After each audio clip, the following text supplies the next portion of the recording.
all of a sudden she was good, but after 2 weeks of age she started to become yellow. You need to bring it to our attention because we need to do some blood work. We need to exclude some condition that can cause this, okay? The first one, coming out of the hospital, second day, third day, fourth day, is what we call like a physiological jaundice. We handle this. If it does appear after 2 weeks of age, we need to address it. Now, I have one more slide that's really very important, is the temperature of 100.4 rectally. I need everybody to pay attention to this slide. This is actually the most important slide today. The cutoff temperature for babies is 100.4 rectally. I need everybody to have a rectal thermometer. You can buy it anywhere. You know, Babies R Us, you can go to Walmart, Walgreens, anywhere you find it. Get a decent one. If it says digital, that means it can be used rectally. And nowadays they have two probes, and you don't mix them with a red one and like two heads, different heads. So if you do it like orally, you can use the blue one. If you do it rectally, you can use the red one, just, you know, for contamination purposes, but you can always clean them if you need. And if, God forbid, I have a baby with a fever, like, you know, she feels warm to touch, it's 3 o'clock in the morning, you wake up with her, you want to take her temperature, I'm going to just put a little bit of a lubricant like Vaseline or something, and then I'm going to just stick it to the rectum very gently, the tip of it only, and, you know, within 20 seconds it's going to peep and give me a reading. If it says 100.4 like this or above, that means it's a fever, and this is where you can call your pediatrician. We are on call 24/7, and we address it for you, and hopefully we'll have some Tylenol next to you in the changing table, and we have a chart in our website that will show you exactly how you can dose the Tylenol. You can just access this and give the Tylenol for your baby till we see your baby, okay? Fever in itself is not a bad thing, but it's an indication. Actually, it's a good thing to tell us, hey, something is going on in this baby's body. There must be an infection going in. Any human being that has a fever, that means there is an infection going on that we need to address. Okay, so any question about fever? Okay. If you don't feel comfortable doing the rectal temperature, just pay attention to the nurses in the hospital. It's a standard of care where people are doing temperature for their babies. I think we had a slide here. I don't know if it's still that one that was coming up, like, you know, to show you. It's just not coming up right now, but it shows you the position of how you do the rectal temperature for the baby. The nurses in the office here will be doing it rectally, so you guys will feel comfortable doing the rectal temperature for your baby. Again, if your baby is okay, don't go ahead and do the rectal temperature every day, because people get like, you know, oh my goodness, I'm not going to do a rectal temperature for my baby. I did not tell you go and every day wake up in the morning and do a rectal temperature. Leave the baby alone. You know, I promise you, especially for moms who are going to be feeding their babies and get skin to skin, and dads as well, you will know what the normal temperature for your baby. The first couple of hours, you know what the normal temperature. Then at any point your baby feels warm to touch or hot to touch, boom, you will know it exactly. This is the time where you get the rectal thermometer and do a lubricant and take the temperature for your baby. Behind that, you just leave the baby alone. When your baby is 1 year and older, I promise you will never do a rectal temperature again on your babies, because at that age they will remember if we do that, so we don't want to get bad memories on the babies, okay? So, and as a matter of fact, if anybody would ask why do you want to do rectally versus the ear or forehead or under the axilla or the mouth, anybody knows why we need to do this? The core body temperature, inside our body temperature, is 1 degree higher than the outside of the body. So for accuracy reason, this is why we need to do it rectally. If you're really good at math and you do forehead temperature is 99.7, you add 1, it's 100.7, it's plus, you know, it's above 100.4, that means it's the temperature, then boom. If you're not good at math like myself, at 3 o'clock in the morning, you're half asleep and you're not subtracting, adding, blah, blah, blah, what's, you know, you get confused, then you do the rectal temperature, just to make sure that we don't miss it. Older kids, when they come and, you know, we know they tell us like, oh, my throat is hurting, I have an ear infection, I've been in the swimming pool, you know, strep is going on at school, then we know exactly what's going on. We just take an ear temperature and, you know, we do it. Those very, you know, newborn babies, they are very immune fragile because they haven't gotten vaccines yet, so we have to be very careful about them and how we handle them with temperature. And that's why I'm telling you it's 24/7. If God forbid a baby has a fever, you need to call us and we'll address the issue for you, okay? This is the Tylenol. Any Tylenol that you find over the counter now, if it says infants, you know, children, just grab it, okay? Anyone that you find, don't worry about the dosages. We have charts for dosages. We have a lot of websites, inursemybaby.com, myangelkids.com. You'll have a very clear one. It goes by weight. You will know the weight of your baby, and then boom, that's the dose that you need to take, okay? Because we'll go by weight, then when they get older, the dose is going to be higher.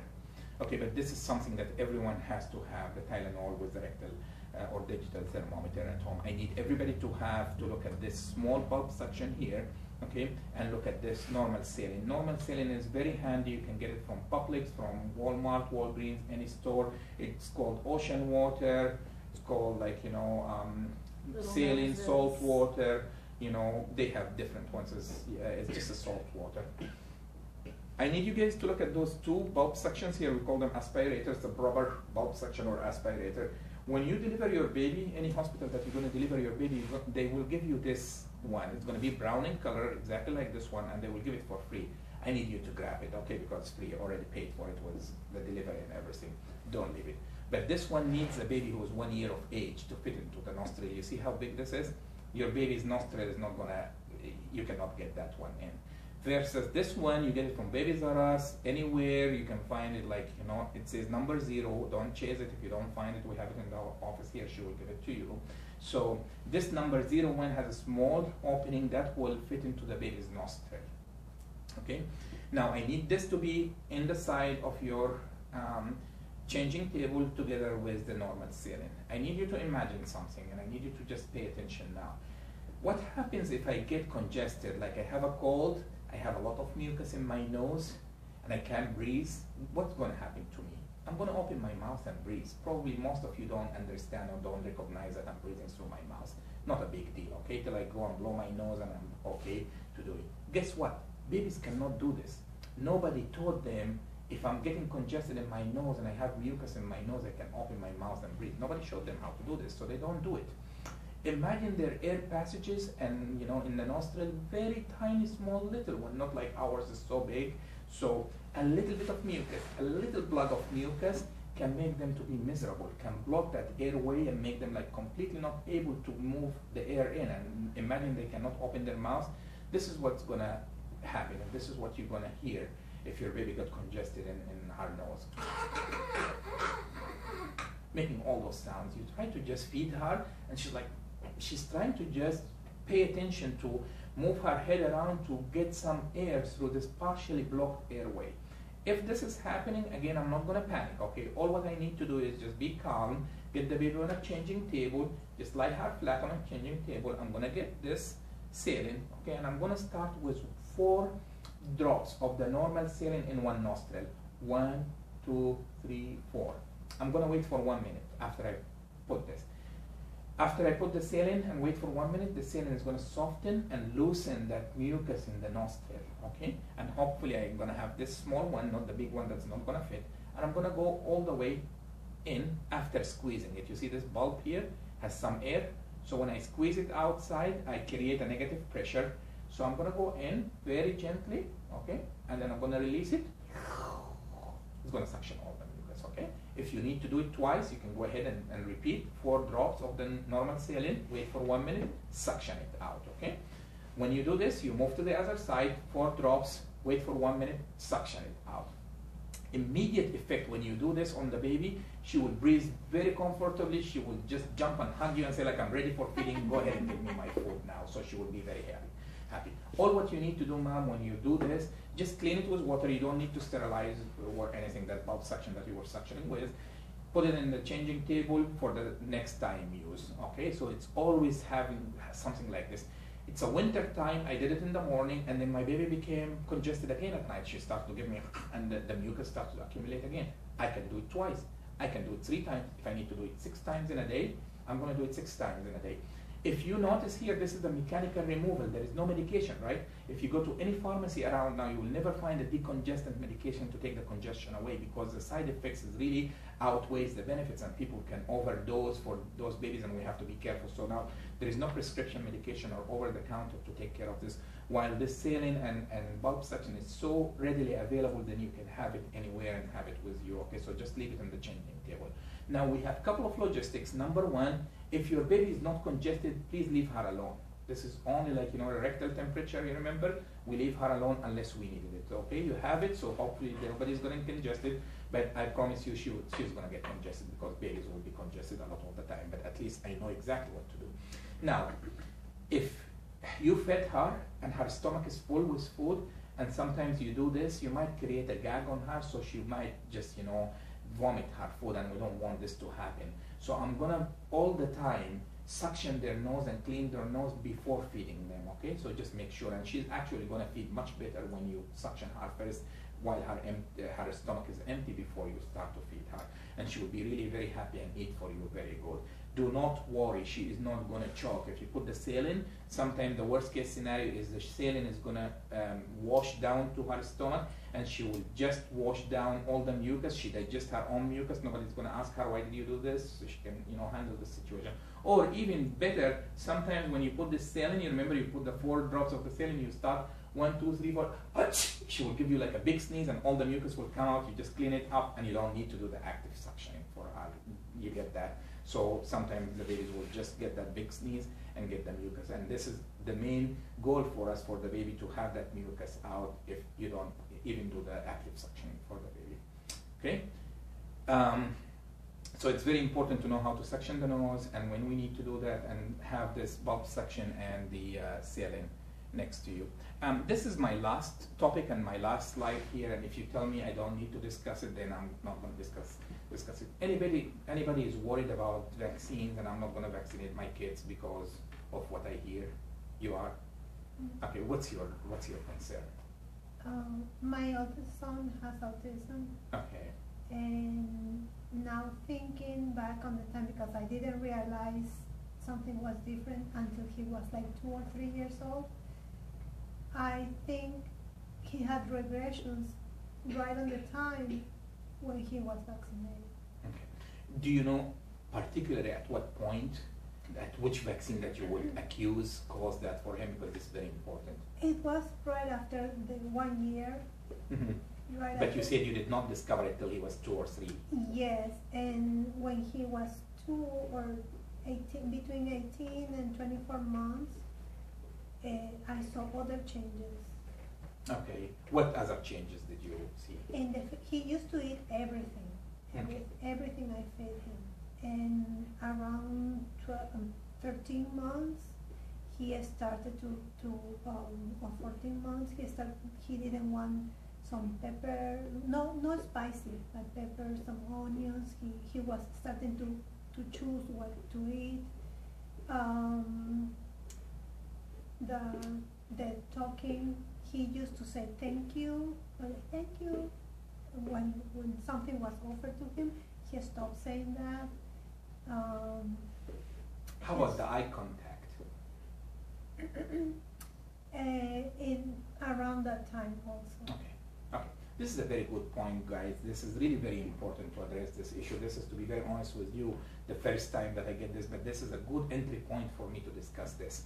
And a lot of people need to know, because before we do anything, by the way, like, you know, there is a very good point that I need to discuss with you.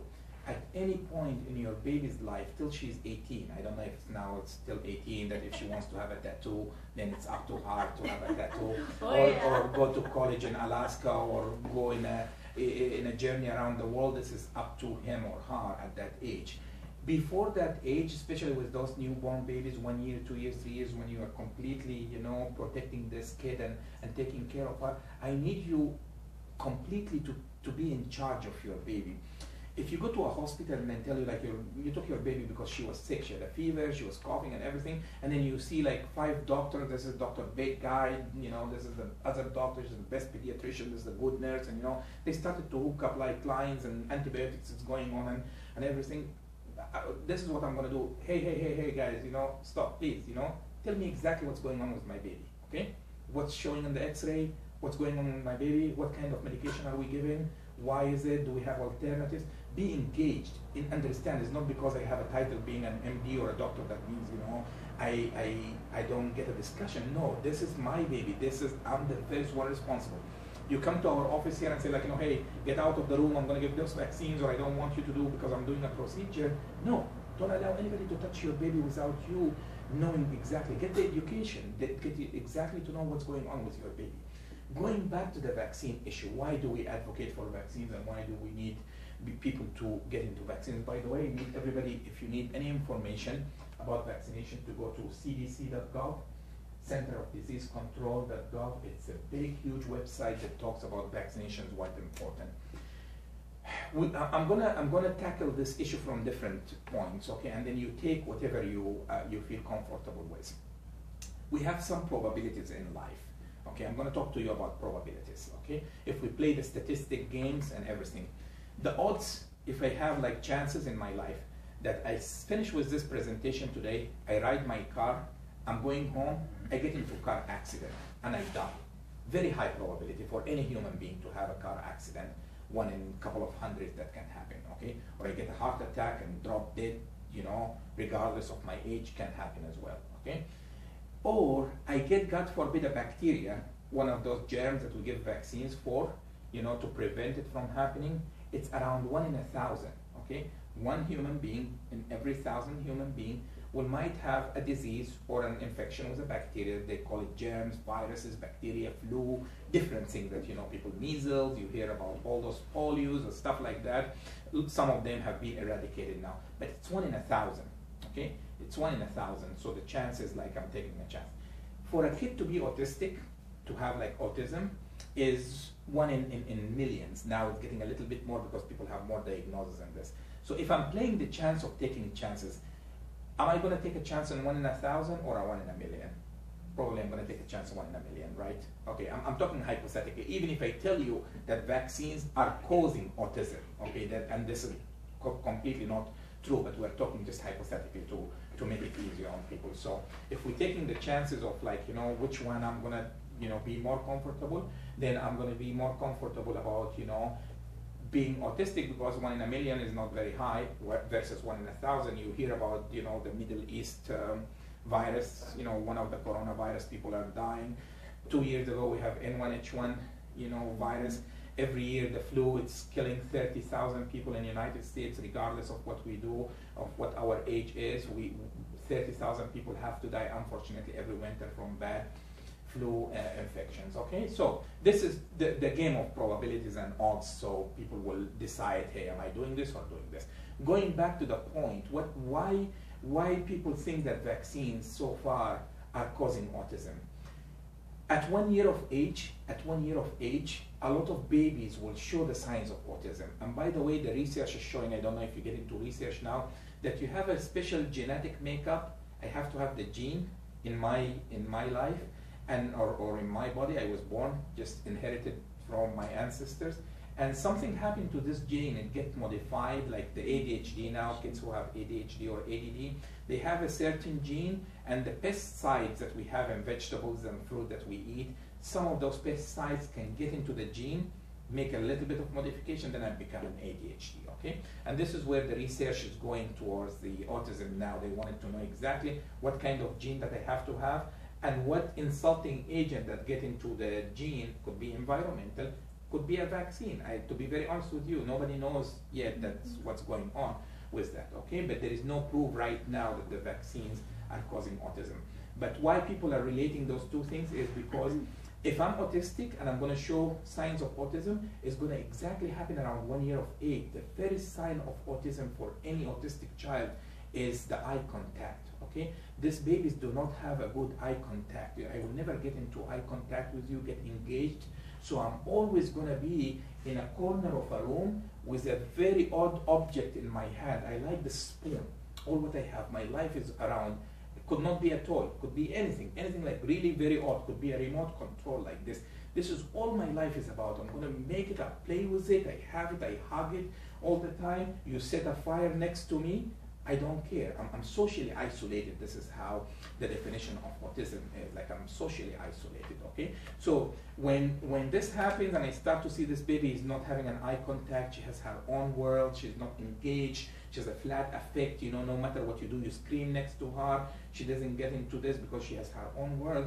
Boom, I remember what happened, like, you know, hey, she's 1 year old of age. Last week we went and get the vaccines for 1 year of age. It must be this one.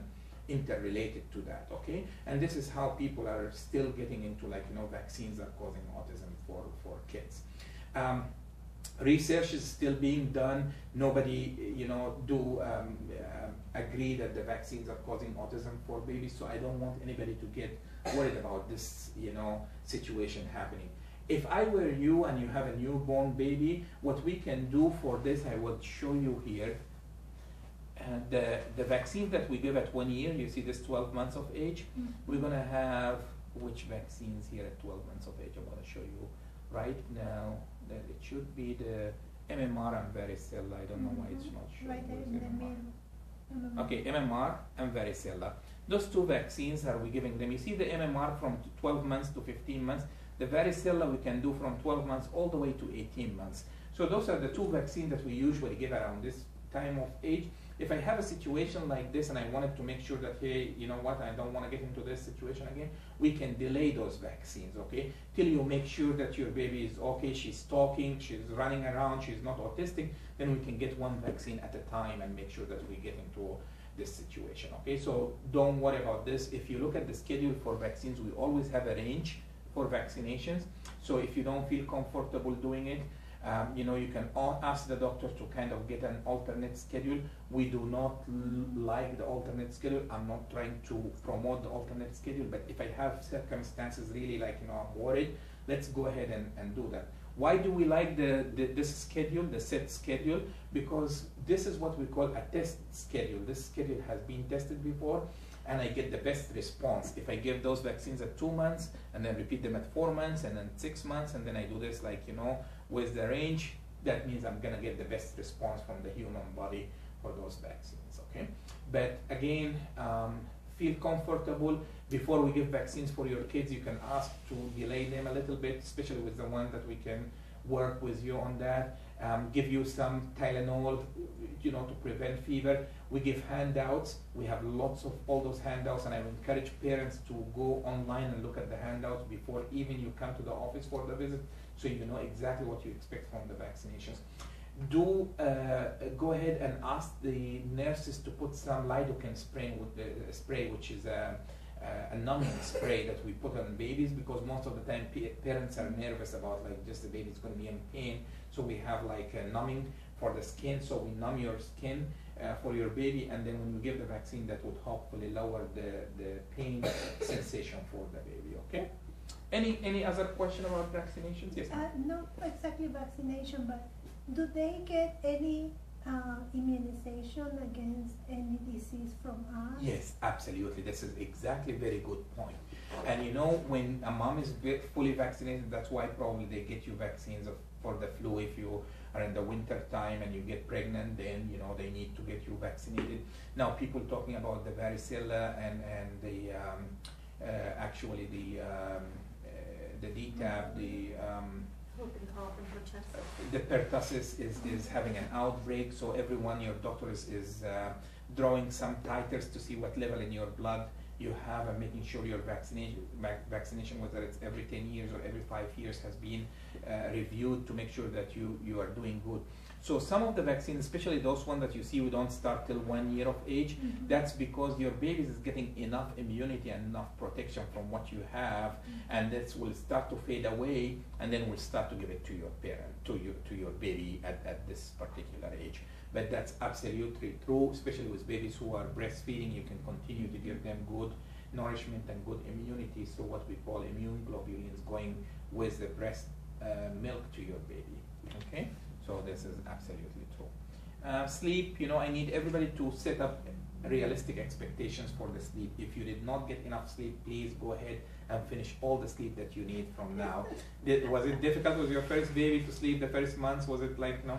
Yeah. Very cold. So this is what's happening. Probably will remember those days. So I need you guys to, again, do not decline any offer for help the first months. If somebody's helping you to get your 6 hours of sleep a day, then you can continue. It's really the nursing, especially, and generally caring for a baby is time demanding and exhausting for moms.